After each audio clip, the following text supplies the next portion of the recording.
Hoy es un día de felicidad de las personas que han tomado la decisión de obedecer a Cristo en el bautismo. Y la mayoría de nosotros, yo creo que más de un 90% de nuestra iglesia venimos de un trasfondo católico romano, donde acostumbramos que los niños se bautizan, donde inclusive algunos de ustedes fueron padrinos o madrinas de bautizo. ¿Alguno de ustedes fue padrino o madrina de bautizo? Levante su mano si le tocó. ¡Wow! Casi toda la iglesia.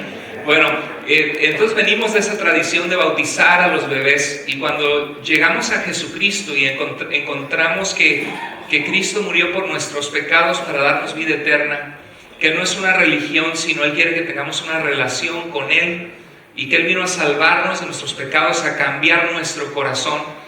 Empezamos a seguirle, y una de las preguntas que viene a nuestro corazón, a nuestra mente es pero ¿cómo? ¿Por qué toda mi vida fui criado en una familia católica y crecí viendo niños bautizados? ¿Y por qué se bautizan estas personas grandes? ¿No? Es un shock de creencias, o suena inclusive a veces algo ridículo cuando la gente ya ha tenido el trasfondo de ver siempre bebés siendo bautizados y ver a alguien grande bautizado. Pues hoy vamos a aclarar esto y vamos a equiparnos como iglesia. ¿Cómo podemos responder a personas que vienen también con esas dudas que nosotros teníamos, y que tengamos como cristianos un entendimiento correcto de qué es el bautismo, cuál es el significado del bautismo, entendiendo el significado de este paso de fe que Cristo, nuestro Señor, nos dejó que sigamos? Entonces, miren, quiero que comencemos con un pasaje en el libro de Hechos, capítulo 8, verso 29 al 31.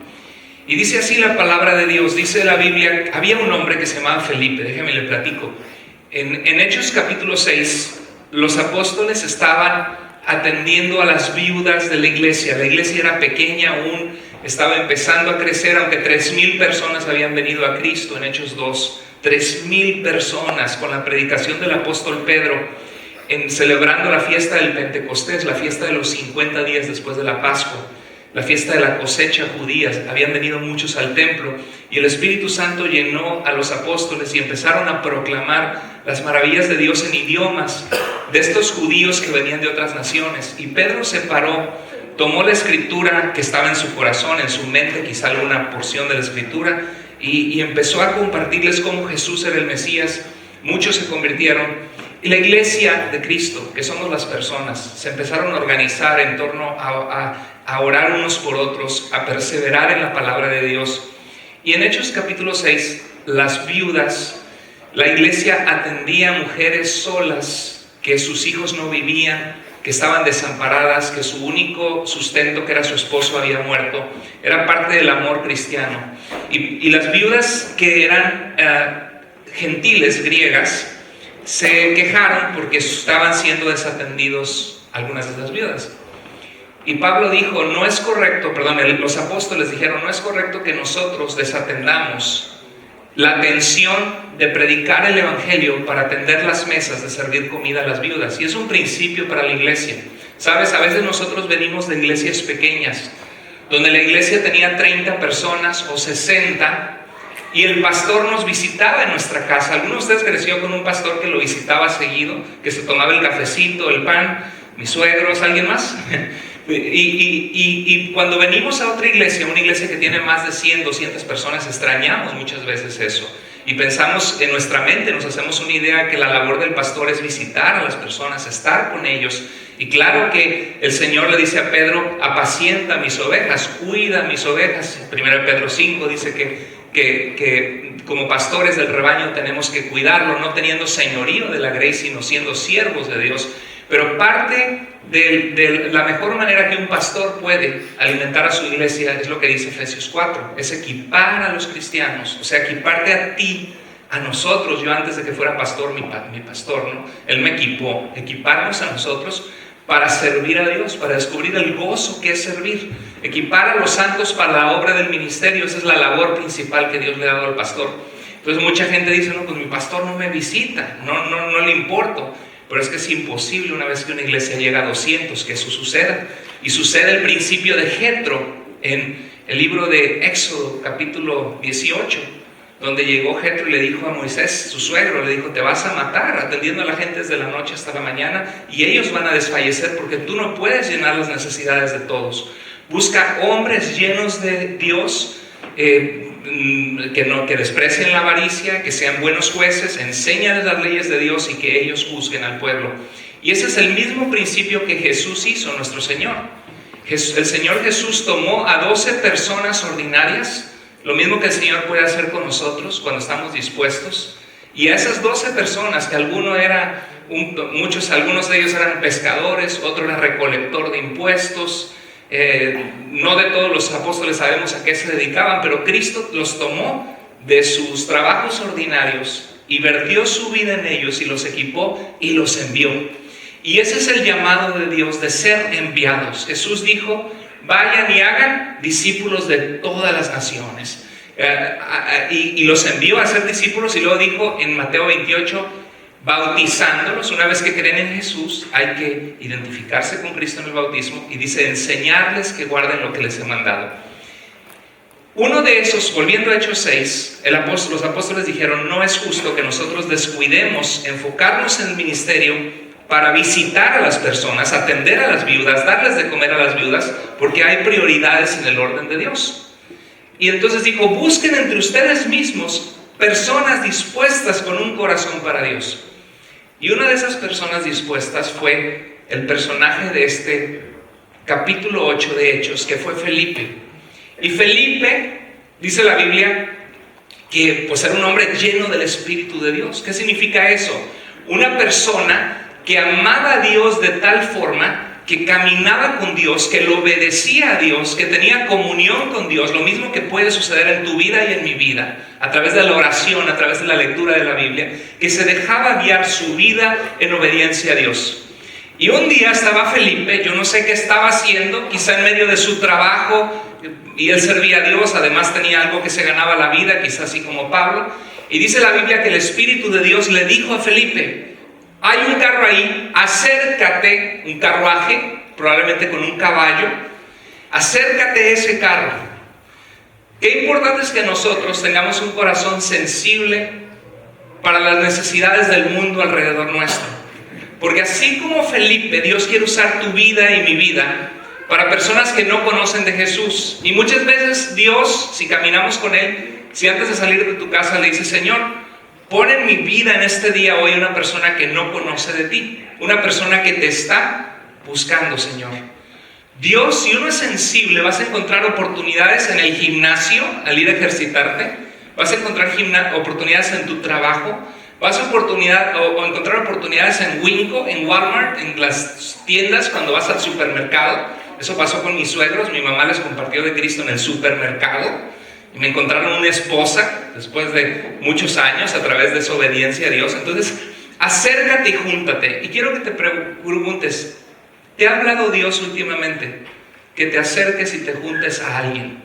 ¿Hay alguien en tu trabajo, algún vecino, algún familiar que quizás sabes que está pasando por un momento de buscar de Dios, o un momento de crisis, o un momento de preguntas, y que tú eres la persona más cercana? Tú eres el único cristiano, la única cristiana que esta persona conoce.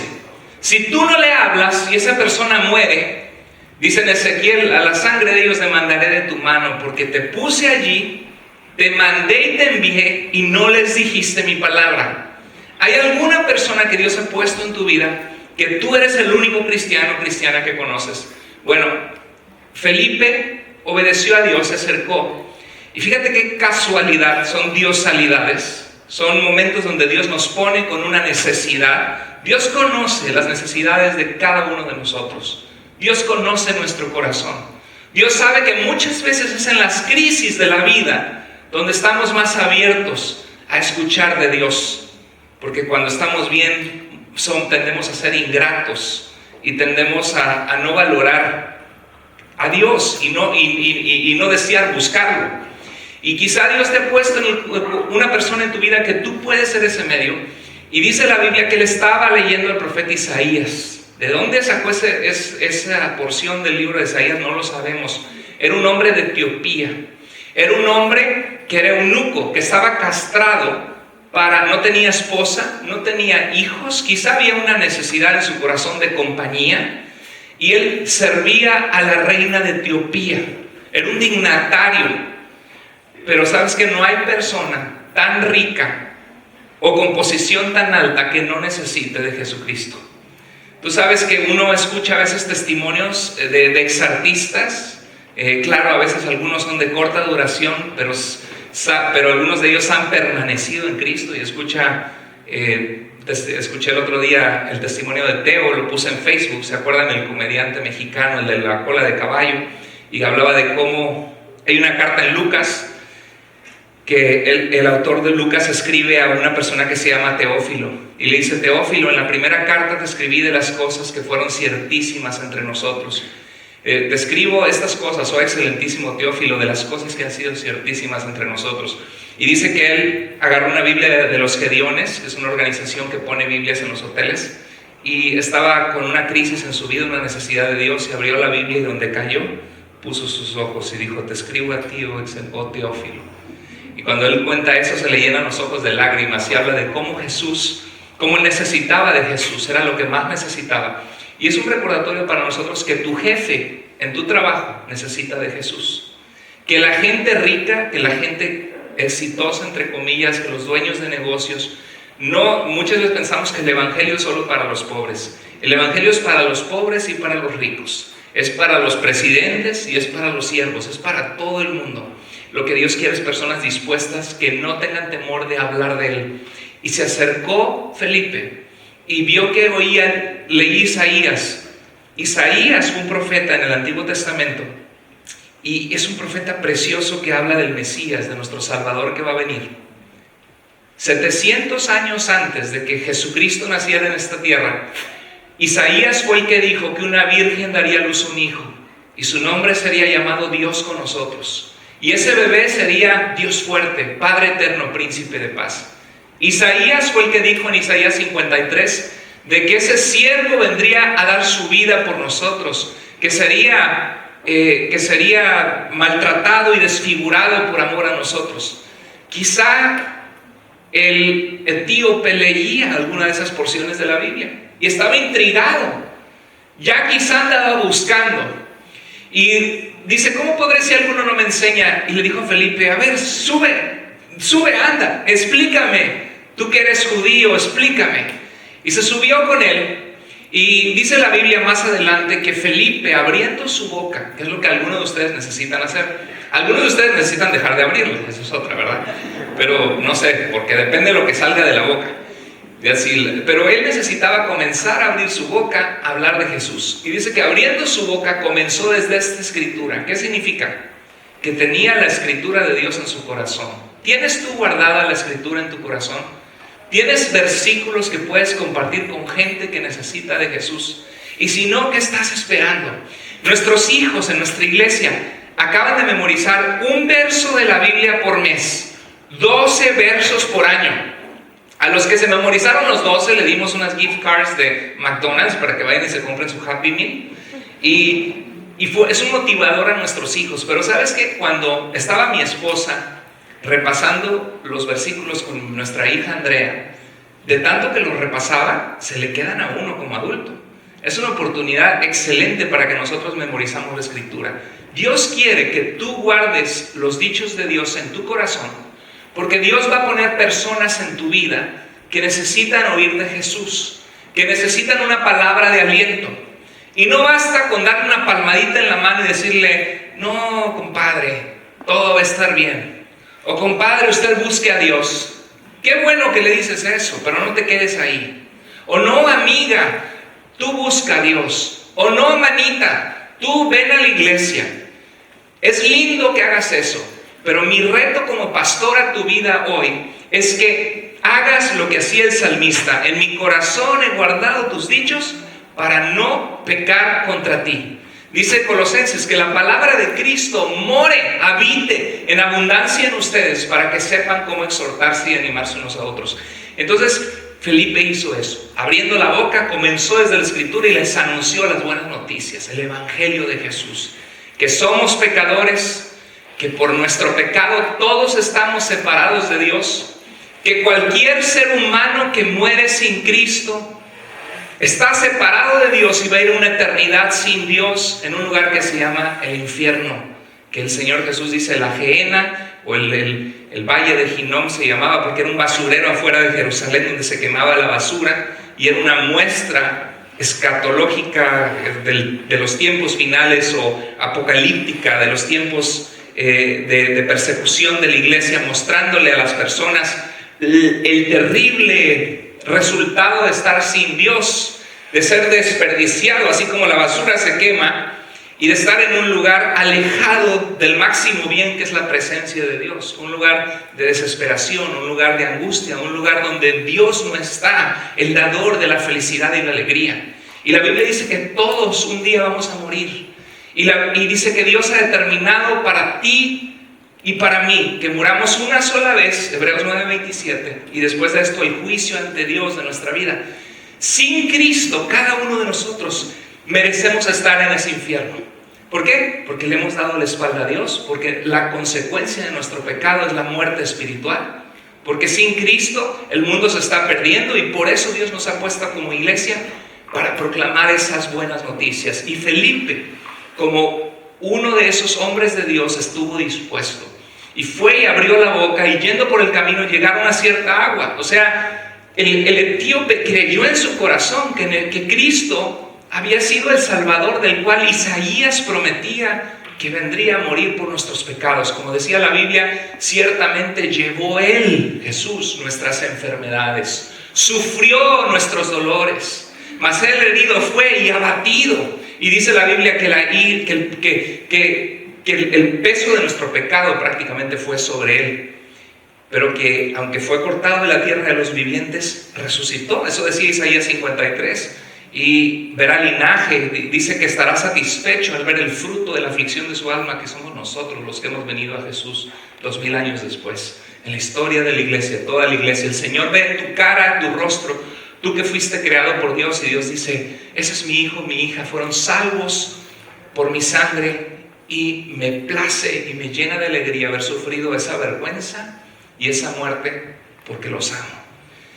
Y Felipe abrió su boca y dice que creyó en su corazón el etíope, porque cuando llegó al agua dijo: ¿qué impide que yo sea bautizado? Ahora déjame te pregunto, ¿pasó el eunuco, el etíope, un proceso de 1 año para tomar la decisión de bautizarse? ¿Pasó un proceso de 6 meses? ¿Tuvo que tomar un curso de 3 años para bautizarse? Porque la mayoría de nosotros decimos: espérate, es que déjame ver si le entro o no le entro, porque la verdad es de que todavía me falta mucho en mi vida, ¿no? Nos da miedo el compromiso, o nos da miedo que si le fallo a Dios para no bautizarme, o que si todavía soy imperfecto. Pero veamos lo que la Biblia nos enseña. No dejes que tus temores te guíen, sino deja que Dios te guíe. Y aquí Dios dice que yendo a cierta agua dijo: ¿qué impide que yo sea bautizado? Y entonces Felipe le dijo, ¿qué le dijo? En el versículo 37 del capítulo 8 de Hechos: si crees. ¿Qué es creer? Poner tu confianza total en que estás confiado o confiada que Jesús vino a salvarte, que lo que Él dice es cierto, que si tú te arrepientes y crees en Él y crees en su sacrificio, eres perdonado de tus pecados. Dice: si crees de todo corazón, bien puedes. Y respondiendo dijo: creo que Jesucristo es el Hijo de Dios, que es la manifestación de Dios con nosotros. Y mandó parar el carro. O sea, ¿qué significa? Tenía sirvientes, no iba solito, ¿no? A lo mejor estaban los sirvientes oyendo: mira qué interesante lo que están hablando ahí atrás en el carro. Y mandó parar el carro y descendieron ambos al agua. Fíjate que descendieron al agua, metieron sus pies, se sumergieron en un río probablemente. Y Felipe y el eunuco, Felipe tomó al eunuco y ¿qué hizo? Le bautizó. Eso es lo mismo que vamos a experimentar ahora en nuestra iglesia. Personas que venían de una vida sin conocer a Cristo, sin tener una relación con Cristo, y que lo conocieron a Él, y que hoy van a tomar la decisión de decirle al mundo entero: hey, yo he decidido seguir a Jesús, así como en la Biblia me identifico con Él. Entonces, hay varias preguntas aún así que nosotros tenemos. ¿Qué es el bautismo? Bueno, el Nuevo Testamento en nuestra Biblia se escribió en el idioma griego. Era el idioma del mundo entero en la época en que nació Jesús, así como ahora es el inglés. Y la palabra baptizo, el verbo baptizo en griego, significa sumergir. Entonces, cuando dijeron: vamos a tener bautismos, ¿qué estamos diciendo? Vamos a tener ¿cómo se dice? Vamos a tener inmersiones de personas en el agua. Eso es el bautismo. Ahora, ¿pero por qué hacemos eso, no? ¿Que acaso no tomaron su baño en la mañana? ¿O por qué nos queremos bañar, no? Bueno, en Mateo 3, 1 al 2, todo comenzó con Juan el Bautista. En el Antiguo Testamento no hay bautismos. ¿Algunos de ustedes recuerdan un pasaje donde en el Antiguo Testamento el profeta Elías, Eliseo, Moisés bautizaron a alguien? ¿Verdad que no? Eso es algo del Nuevo Testamento, del nuevo pacto con Jesús. Entonces dice, bueno, ¿por qué, hermano? ¿Por qué en el Antiguo Testamento no había bautismos y en el Nuevo sí? ¿Quieren saber por qué? ¿Ok? ¿Sí? No están aquí, entonces aquí lo dejamos. ¿Quieren saber por qué? Okay. ¿Están interesados? Muy bien, entonces continuemos. En Mateo 3, 1 al 2, Juan el Bautista comenzó a predicar. Juan el Bautista era un profeta de Dios, profetizado en el Antiguo Testamento, llamando al pueblo a arrepentirse. ¿Qué significa el arrepentimiento? Significa que si vas viviendo una vida de desenfreno, te das la media vuelta y dejas el desenfreno. Que si acostumbrabas cada fin de semana a emborracharte o a tomar con tus amigos o probar algún tipo de drogas para sentirte bien, que terminabas sintiéndote súper mal, dejas de hacerlo. Que si acostumbrabas a dormir con tus novias o con tus novios, empiezas a respetar el cuerpo de otra persona y la vida de otra persona, y a menos que vas a hacer vida con esa persona y piensas tener bebés, porque un hombre y una mujer en intimidad producen bebés. Si no estás dispuesto a cuidar un bebé, desde ahora hasta que tengas 50 años de edad, orarlo, ayudarlo y que sea tu hijo, entonces no te metas a estar jugando a la casita. Eso es bíblico. Entonces, si quieres seguir a Cristo, arrepiéntete, deja de hacer lo que antes hacías, date la media vuelta y sigue a Dios. Entonces Juan el Bautista comenzó a predicar y dijo, vuélvanse a Dios, arrepiéntanse y vuélvanse a Dios, porque el reino de los cielos está cerca. Y la gente era bautizada. ¿Por qué era bautizada? Mira, el agua, cuando estamos sucios, cuando tú estás sucio en tus manos, estás trabajando en el jardín con lodo, o inclusive haciendo mecánica, aunque hay un jabón ahí naranja, ¿no? Para la mecánica, que quita toda la grasa. ¿Qué haces tú? ¿A dónde vas a buscar limpiarte cuando estás sucio? Al agua. ¿Cuántos de ustedes se bañaron hoy? Espero que todos, ¿verdad? Huele rico, no huele mal, así que sí, me imagino que todos se bañaron. Cuando uno está sucio, uno va al agua y se lava. Dios tiene el poder de lavar nuestras vidas. ¿Cuántos de ustedes Cristo les lavó el corazón? ¿A cuántos de ustedes Cristo les lavó la boca? ¿A cuántos de ustedes Cristo les lavó la mente? Dice, pastor, pues todavía seguimos batallando, sí, pero tu vida no es lo mismo que era antes. Por la gracia de Dios, Dios nos ha lavado, hemos sido limpiados de nuestros pecados. Entonces el bautismo es un simbolismo externo, donde tú desciendes al agua y dices, el Señor me lavó porque me arrepentí y Él me ha perdonado. Y dice, y así como el agua, también había un entendimiento en los primeros cristianos, los expertos eruditos que estudian, los padres de la iglesia, los padres apostólicos y los documentos griegos del Nuevo Testamento, y ven las referencias del Antiguo Testamento, del periodo intertestamentario, llegan a la conclusión que el bautismo también era una identificación con Israel. Dios salvó al pueblo de Dios, Israel, cuando estaban en Egipto cautivos, siendo esclavos. Dios nos agarró a muchos de nosotros esclavizados del pecado, esclavizados de nuestro orgullo, que lo teníamos como un gigante, el orgullo, esclavizados de la amargura, esclavizados del pecado. Ahí nos encuentra Dios y nos saca y nos dice, quiero que seas mi pueblo. Y Dios tomó a Israel como su pueblo, pero hizo un milagro. Dios abrió el Mar Rojo, una sección del Mar Rojo pequeña, no era una sección grande, pero una sección suficientemente grande, según las teorías, uno de los brazos del Mar Rojo, y lo abrió y pasaron en seco. Y cuando venían los egipcios atrás, el agua se cerró y ya no pudieron seguirlos más. O sea, Dios te está diciendo que cuando tú te bautizas te identificas como diciendo, es una disposición y compromiso de que tú quieres ser pueblo de Dios, de dejar el pasado y avanzar a lo que Dios tiene para ti y tu familia. Es un parteaguas donde dices, yo quiero confiar en Jesús, yo quiero arrepentirme de mi pasado, de mi pecado y seguir a Jesucristo. Es un parteaguas el bautismo. Cristo mismo llegó a ser bautizado por Juan el Bautista, y Juan el Bautista fue un movimiento tremendo para él, porque dijo, Señor, yo necesito ser bautizado por ti. Y le dijo, déjame, Juan, porque es necesario que cumplamos con toda justicia. Es necesario que agrademos al Padre, es necesario establecer un ejemplo, es necesario hacer lo que agrada a Dios. Aunque Jesús no tenía pecado, Jesús mismo estuvo dispuesto, siendo el Mesías, a identificarse con un compromiso de ser parte del pueblo de Dios en su humanidad. Entonces, si Jesús lo hizo, ¿qué te impide a ti hacerlo? Porque a veces tenemos el orgullo grande y decimos: es que a mí ya me bautizaron de bebé, y es que en mi iglesia ya me bautizaron, y en una iglesia donde bautizan niños, y dices: es que yo no tengo que volver a bautizarme. Hay que tener humildad y decir: Señor, ¿qué dice tu palabra sobre el tema? No es lo que yo pienso, no es lo que la iglesia me dijo. ¿Qué dice tu palabra?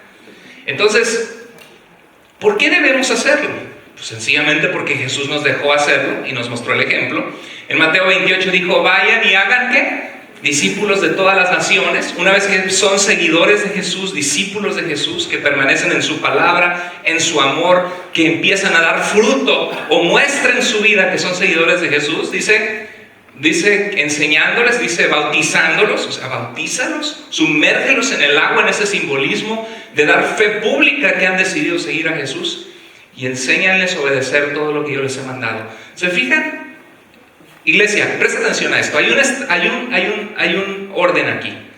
Una vez que tú decides seguir a Jesús y ser su discípulo, ¿qué tienes que hacer? Bautizarte. Identificarte con Jesús en el bautismo públicamente. Y una vez que te identificas con Jesús públicamente, ¿qué tienes que hacer? Aprender, porque nosotros debemos enseñar a los que se bautizan ¿a qué? ¿Enseñarles a qué? A obedecer todo lo que Jesús nos mandó guardar y hacer. Entonces, ¿qué significa? Que una vez que tú te bautizas, tienes un compromiso de decir: yo quiero aprender de Dios cómo vivir una vida que le agrada a Él. Y sabes una cosa, cuando tú vives una vida que le agrada a Dios, vas a ser feliz, porque Dios creó la vida, y porque Él es amor, y porque Él es bueno. Es cuando nosotros queremos hacer nuestra santa voluntad, dejamos a Dios a un lado, que nos metemos en todo tipo de problemas. Dios quiere que si te bautizas, deseas obedecerle. No significa que vas a ser perfecto. La Biblia misma nos dice que si fallamos y pecamos, tenemos al Señor, Jesús, que intercede por nosotros. Nos dice que si pecamos podemos ponernos a cuentas con el Señor. Nos dice de que si confesamos nuestros pecados, Dios es fiel y es justo para perdonarnos y limpiarnos de toda maldad. Amén. El bautismo es un símbolo, es una muestra externa de una realidad interna. ¿Has estado en una boda? ¿Alguna vez quizá tu boda? Cuando nos casamos intercambiamos un anillo, ¿verdad? Ahora, este anillo, cuando ustedes ven al pastor con el anillo, que a veces se me olvida, por cierto, porque me incomoda, en la noche me lo quito. Yo no sé si soy el único o usted también, pero cuando salgo afuera me lo pongo. ¿Qué pasa con este anillo? ¿Qué les comunica a ustedes cuando me ven con este anillo? Que soy un hombre casado, que ya está apartado para su esposa, ¿no? Y mi esposa apartada para mí, y somos un matrimonio. Eso significa este anillo, ¿ok? Ahora, este anillo me casó. ¿Este anillo es mi matrimonio? ¿Sí o no? No es mi matrimonio. Este anillo no me casó, pero este anillo representa que estoy casado. Y algo así es el bautismo. Es una muestra externa de una realidad interna que Dios ha hecho. O sea, Cristo, si te salvas, si te arrepientes de tus pecados, si vienes a Jesús, el bautismo le estás diciendo a la gente: ¡hey! He decidido seguir a Jesús. Véanme que soy un seguidor de Jesús, que cuando me sumerjo en el agua estoy reconociendo que el Señor me ha lavado con su muerte en la cruz, con su sangre, y que yo necesito morir a mi vieja manera de vivir y resucitar y vivir en una vida nueva. Eso nos dice Romanos, que significa: ¿qué pasa si yo ya fui bautizado siendo un bebé? Pregunta alguien. ¿Qué pasa? Bueno, sencillamente no tiene validez. ¿Por qué? Ay, hermano, ¿cómo ustedes creen que solo ustedes tienen la verdad? ¿Qué de otras religiones? ¿Qué de otras iglesias que sí lo practican? ¿O eso es soberbia creer que ustedes tienen la verdad? No. No se trata de que nosotros tengamos la verdad. Se trata de que seamos fieles a la palabra de Dios. ¿Qué nos dice la palabra de Dios? Bueno, En Mateo 3:6 dice que eran bautizados por Juan en el río Jordán. ¿Cómo eran bautizados? En Mateo 3:6, confesando sus pecados. Número 1, ¿un bebé tiene pecado? Dice, ay hermano, nos sacan canas verdes algunos, ¿no? De cambiar pañales y llantos. No, el bebé solamente llora porque algo le falta, ¿no? Tiene hambre, se hizo en el pañal, ¿o qué más? O quiere dormir. Nada más por eso llora. Nosotros ya crecemos y nos la complicamos más, ¿no? Que quiero mi carro, que quiero mi pareja, y lloramos por otras cosas. Pero un bebé llora solo por esas tres. Y un bebé no tiene pecado. Dijo Jesús que de los niños es el reino de los cielos porque son inocentes. Dios quiere que seamos como niños en corazón. Un niño no está ambicionando tener mucho dinero en la vida. Un niño lo que quiere es el amor de su madre. Y un niño se pelea chiquitito y al ratito se contenta. Sabe perdonar. Un niño sabe que necesita al padre y a la madre. Dios quiere que tú sepas que necesitas de Dios, que no eres Juan Camaney, que no eres Lola la trailera, ¿no? Que no eres, que tú solita te las puedes de todos, necesitamos de Dios. Confesaban. ¿Puede un bebé confesar sus pecados? No, no puede. En Hechos 8:12 dice que cuando creyeron a Felipe que anunciaba el evangelio del reino de Dios y el nombre de Jesucristo, se bautizaban ¿qué? Bebés, hombres y mujeres. La Biblia no menciona un solo bautismo de un bebé. Eso surgió cuando la gente pensaba que el bautismo limpiaba los pecados y salvaba, y que los niños heredan la naturaleza pecaminosa de los padres, y decían, no, se me muere mi hijo, se me va al infierno el bebé. Vamos a bautizarlo desde antes, no se nos va a ir al infierno. Surgió de un mal entendimiento de la Escritura, de una tradición en la época medieval. Pero Dios no nos ha llamado a nosotros a preservar tradiciones que no tienen sustento bíblico, sino a ser fieles a su palabra. Entonces, un bebé no puede hacer eso. ¿Qué de los bautismos de los testigos de Jehová, los mormones? Hay gente que dice, hermano, a mí me bautizaron cuando iba a la iglesia de Jesucristo de los santos de los últimos días, los mormones. O a mí me bautizaron en el salón del reino con los testigos de Jehová en el nombre de Jehová. O a mí me bautizaron en una iglesia apostólica en el nombre de Jesús para ser salvo. ¿Qué de esos bautismos? Bueno, la realidad es que el bautismo no tiene valor si no es basado en la salvación de la fe en Cristo. Es un bautismo basado en otro evangelio, en una falsa doctrina. Gálatas 1:8 dice que aunque un ángel baje anunciando un mensaje diferente, que no le creamos. Los mormones enseñan que Dios fue un hombre que progresó y se hizo Dios, y que en el cielo tuvo diosas y tuvo relaciones sexuales nuestro Dios con esas diosas, no diosas porque la mujer no puede llegar a ser diosa, tuvo esposas. Y una de esas esposas de Dios en el cielo, de las muchas que él tenía, porque el fundador del mormonismo tuvo 27 esposas y su sucesor tuvo 42, Brigham Young, Joseph Smith tuvo 27. Es una secta, es una falsa doctrina. Lo siento, es la verdad, es algo que surgió en 1850. Dice que en 1830 tuvo la supuesta revelación, que no es cierto. Pero ellos dicen que nosotros ya nacimos en el cielo, nacimos aquí como un bebé, no nos acordamos de nuestra vida en el cielo, y Dios quiere que seamos dioses también. Imagínense. ¿Qué dice Génesis 3? ¿Quién dijo que éramos dioses nosotros? ¿Quién dijo que nosotros podíamos ser dioses en Génesis 3? Pues Satanás, la serpiente, ¿no? Satanás personificado en una serpiente, nos dijo eso. Entonces, estos no son evangelios bíblicos. No tienen seguridad de salvación, no saben que solo Cristo salva, creen que su organización prácticamente les salva. Nosotros no creemos que nuestra organización, nuestra iglesia nos salva. Creemos que el que nos salva es Cristo Jesús, su muerte y su sacrificio. Hay un solo Dios y mediador entre Dios y los hombres, y no es ningún título de ninguna iglesia, es Jesucristo. Jesús dijo, yo soy el camino, yo soy la verdad, yo soy la vida. Nadie viene al Padre si no es por mí.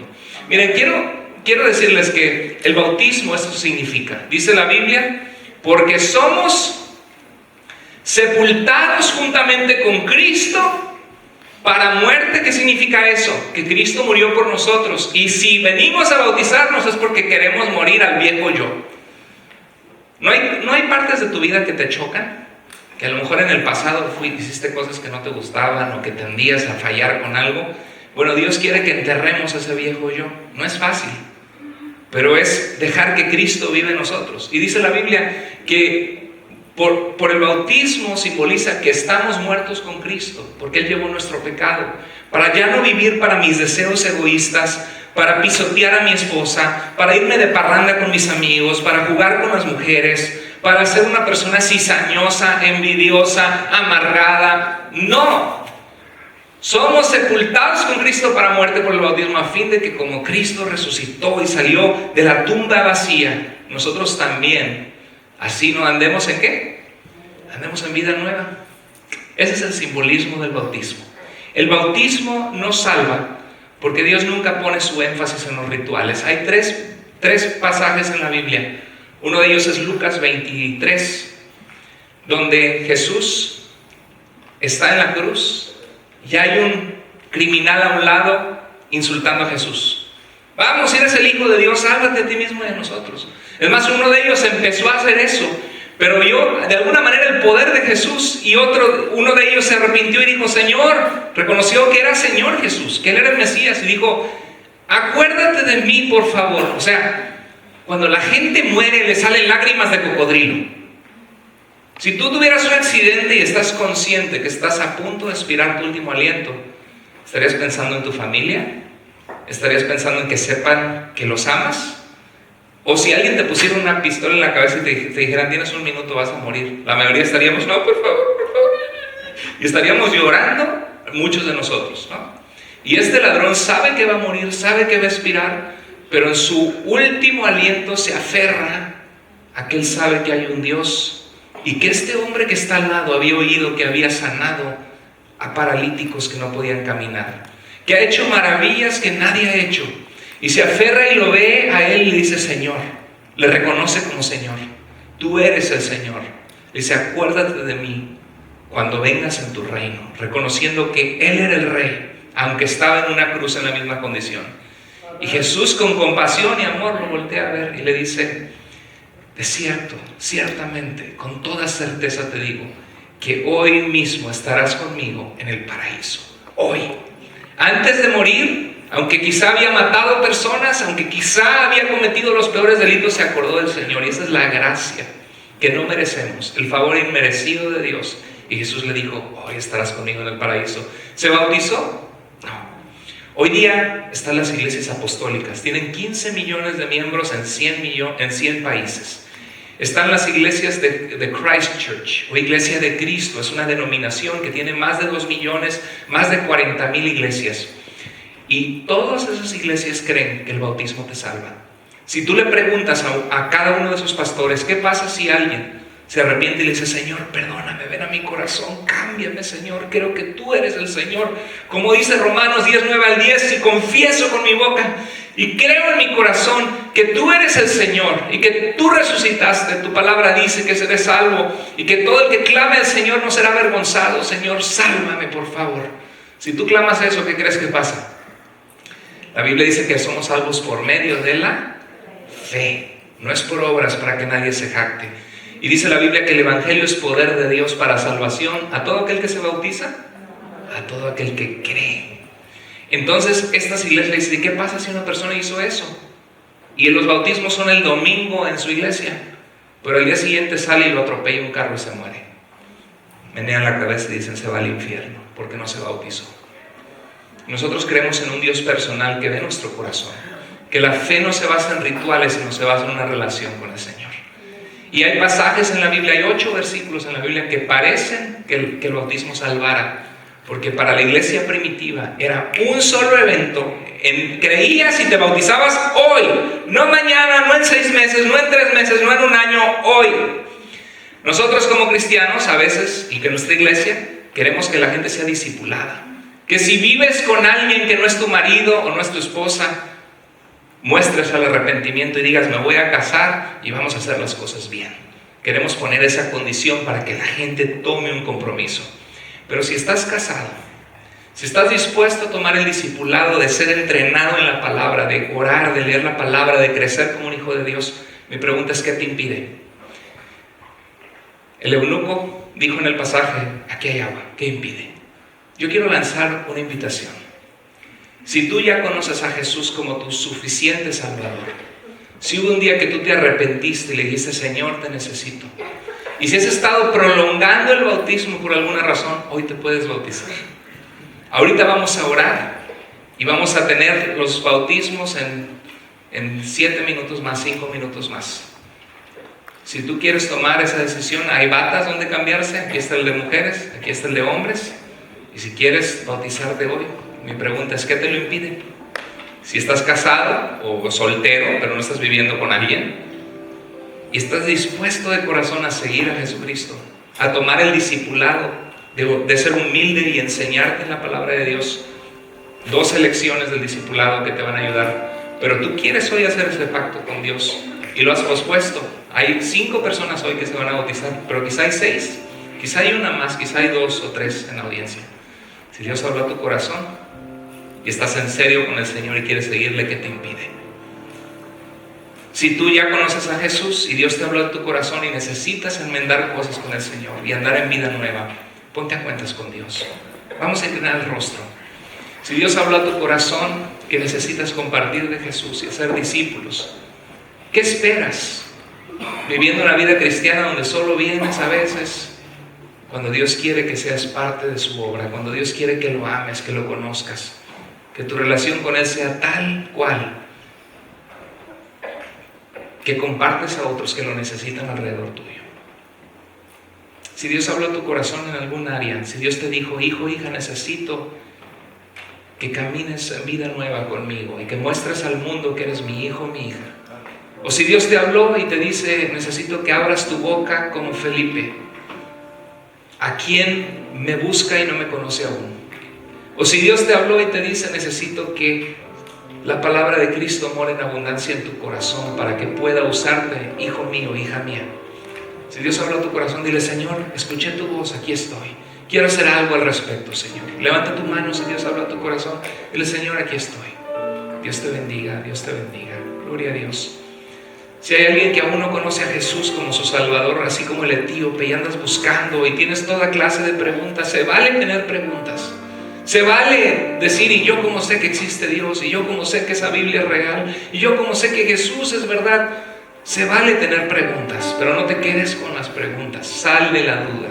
Pregunta, si podemos servirte en algo al final, acércate conmigo o con alguno de nuestros líderes en el centro de conexión y te pueden ayudar a orar contigo, a responder preguntas que tengas.